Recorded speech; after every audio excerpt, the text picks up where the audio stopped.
M. Lavoie, bonjour. Bonjour. M. Lavoie, c'est une autre saison de la pomme. Vous, vous êtes vigneron, vous êtes aussi pommiculteur.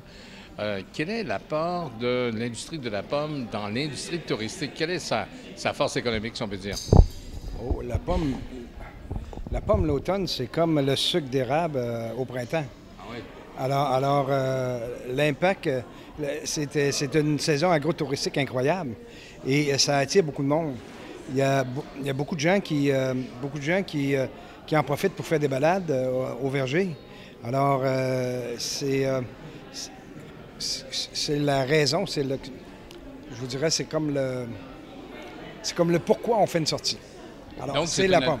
donc, c'est un attrait touristique majeur, finalement, en Montérégie. Absolument, Et à absolument. Rougemont, notamment, parce que c'est vraiment la capitale de la pomme, là, si on peut dire.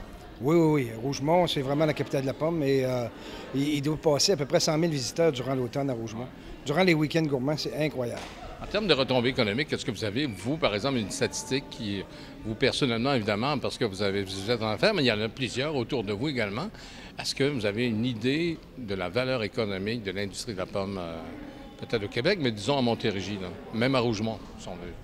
Écoutez, la pomme à croquer, la pomme de table, c'est au moins une industrie de 35-40 millions. Ah oui. Alors, puis de valeur à la ferme, c'est au moins 30 millions.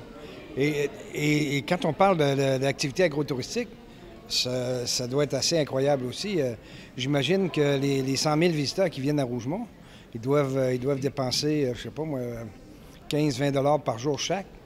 Alors, c'est important, c'est immense, c'est une belle activité. Si on fait la panoplie, par exemple, des produits de la pomme, à part différents types de pommes, il y a aussi des... Qu'est-ce qu'on fait avec la pomme? On fait des recettes, on fait des tartes, on fait toutes sortes de pudding, on fait toutes sortes de trucs avec ça. Qu'est-ce qu'on fait avec la pomme? Ah, ben, on fait aussi du cidre, on fait du vin de glace, du cidre de glace aussi, non? Oui, oui, oui. Et il y a des grandes industries autour de la pomme. OK. À Rougemont, il y a la Sonde. Ça, oui. Dans le Suroît, il y a les haies qui fabriquent la compote de pommes. Et c'est le plus grand fabricant de compote de pommes en Amérique du Nord. Ah, wow. Alors, c'est incroyable. Alors, la pomme au Québec, ça a des belles valeurs et ça a beaucoup d'impact au niveau de la transformation. Et l'industrie de la sonde qui s'est construite autour de la pomme a un chiffre d'affaires aujourd'hui au-delà d'1 milliard de dollars.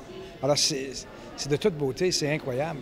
Et ça a développé des régions de façon fantastique. Ça développe également des promoteurs qui utilisent la pomme pour faire des produits de consommation, des produits transformés, etc.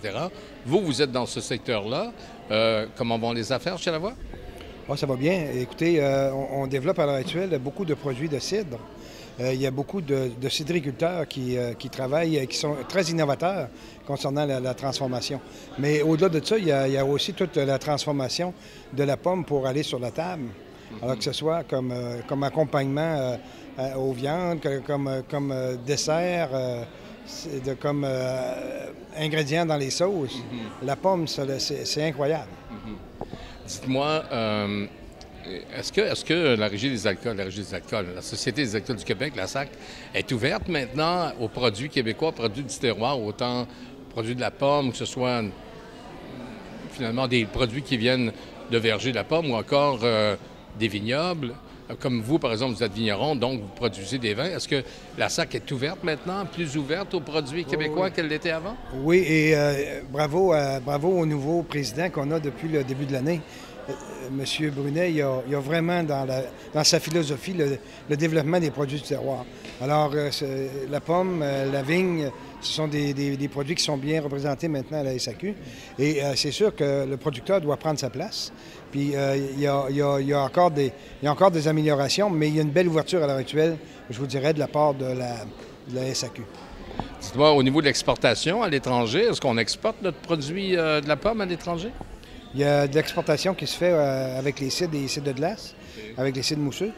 Moi, je ne le fais pas personnellement, mais il y a beaucoup d'entreprises qui le font.